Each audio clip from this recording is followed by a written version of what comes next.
Hello friends, आप सभी का स्वागत है हमारे आज के इस वीडियो में। आज के इस वीडियो में हम लोग क्लास 10th के science chapter 3 metals and non metals total 20 MCQ देखने वाले हैं। तो वीडियो को फुल वॉच कीजिएगा और अंत में इस कमेंट बॉक्स में कमेंट करके बताइएगा कि आपके इस टोटल 20 MCQ में से कितने सही आंसर हो पा रहे हैं, ताकि आपको पता चले कि आपके बोर्ड एग्ज़ाम की प्रिपरेशन कैसी चल रही है। तो चलिए आज के पहले प्रश्न से स्टार्ट करते हैं। आज का पहला प्रश्न है, धातुओं में विद्युत चालकता अधिक होने का कारण है। पहला ऑप्शन है इलेक्ट्रॉनों का मुक्त होना, दूसरा प्रोटॉनों का अधिक होना, तीसरा न्यूट्रॉनों का अधिक होना, चौथा आयनन का बनना। तो इस प्रश्न का जो राइट आंसर है ऑप्शन नंबर ए, इलेक्ट्रॉनों का मुक्त होना। दूसरा है सोडियम हवा में क्यों नहीं रखा जाता। पहला ऑप्शन है यह भारी होता है, दूसरा यह ऑक्सीजन से तीव्र अपक्रिया करता है, तीसरा यह रंग बदलता है, चौथा यह ठोस होता है।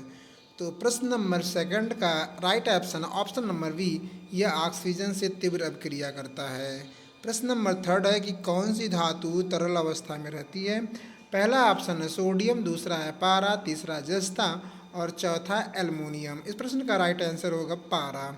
चलिए अगला प्रश्न की तरफ बढ़ते हैं और अगला प्रश्न हमारा है, अधातु जो चमकदार होता है। सल्फर, हीरा, आयोडीन, फास्फोरस। प्रश्न नंबर फोर्थ का राइट आंसर है आयोडीन।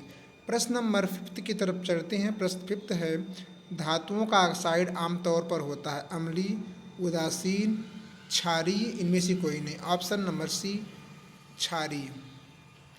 अगला प्रश्न है, निम्न में से कौन एक अधातु है जो विद्युत प्रभावित करती है। पहला ऑप्शन है कार्बन का ग्रेफाइट रूप, दूसरा है सल्फर, तीसरा है क्लोरीन, चौथा फास्फोरस। तो प्रश्न नंबर 6 का जो राइट आंसर है ऑप्शन नंबर ए, कार्बन का ग्रेफाइट रूप। प्रश्न नंबर 7 की तरफ पढ़ते हैं, धातु और अधातु दोनों के बीच बनने वाले बंध होता है। पहला सहसंयोजक, दूसरा आयनिक, तीसरा धात्विक, चौथा है संयुक्त। तो प्रश्न नंबर 7 का आपको राइट आंसर बताना है। प्रश्न नंबर 7 का राइट आंसर होगा आयनिक। चलती है प्रश्न नंबर 8 की तरफ। प्रश्न नंबर 8 है कि वह कौन सी धातु पानी के साथ अधिक अपक्रिया करती है। पहला ऑप्शन है मैग्नीशियम, दूसरा है कैल्शियम, तीसरा है सोडियम, चौथा लोहा। प्रश्न नंबर 8 का राइट आंसर है सोडियम। अगले प्रश्न की तरफ बढ़ते हैं, ऑक्सीजन प्लस धातु मिलकर क्या बनता है, अम्ल लवण। और तीसरा ऑप्शन है आपका धातु ऑक्साइड और चौथा है पानी। तो प्रश्न का जो राइट आंसर है वह होगा धातु ऑक्साइड। अगले प्रश्न है, पीतल किसका मिश्र धातु है। तांबा टिन, तांबा जस्ता, लोहा कार्बन, एल्युमिनियम मैग्नीशियम। प्रश्न नंबर 10 का बी ऑप्शन सही है, तांबा और जस्ता। एल्युमिनियम का प्रमुख अयस्क है हेमेटाइट, बॉक्साइट, चालकोपराइड, स्फाटेराइट। तो इस प्रश्न का राइट आंसर होगा बी, बॉक्साइट। FeO3+2Al अपक्रिया प्रतिक्रिया किसका उदाहरण है। तो आप पहला ऑप्शन है विस्थापन, दूसरा है दोहरा विस्थापन, तीसरा है ऊष्माक्षेपी, चौथा है थर्माइट अपक्रिया। तो प्रश्न नंबर 12 का जो राइट आंसर होगा ऑप्शन नंबर डी, थर्माइट अपक्रिया। प्रश्न नंबर 13 है, कौन सी अधातु जीवन के लिए आवश्यक है। सल्फर, दूसरा फास्फोरस, तीसरा ऑक्सीजन, चौथा है कार्बन। तो प्रश्न नंबर 13 का जो राइट आंसर है ऑप्शन नंबर सी, ऑक्सीजन।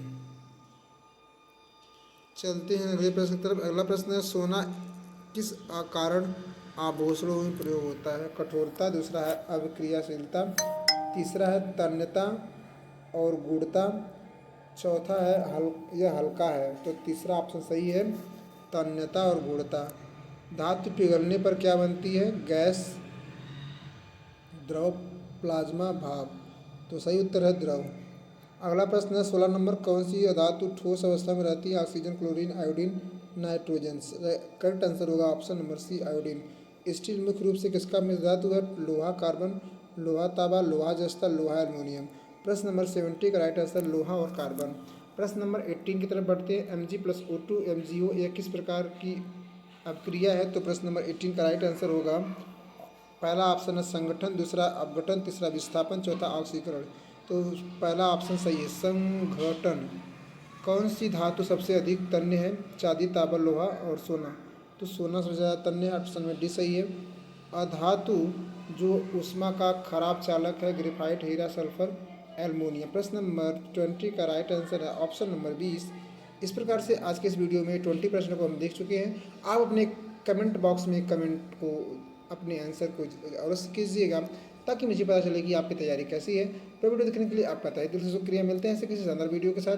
तब तक के हंसते रहिए, मुस्कुराते रहिए और इन पढ़ाई को आगे की तरफ बढ़ाते रहिए।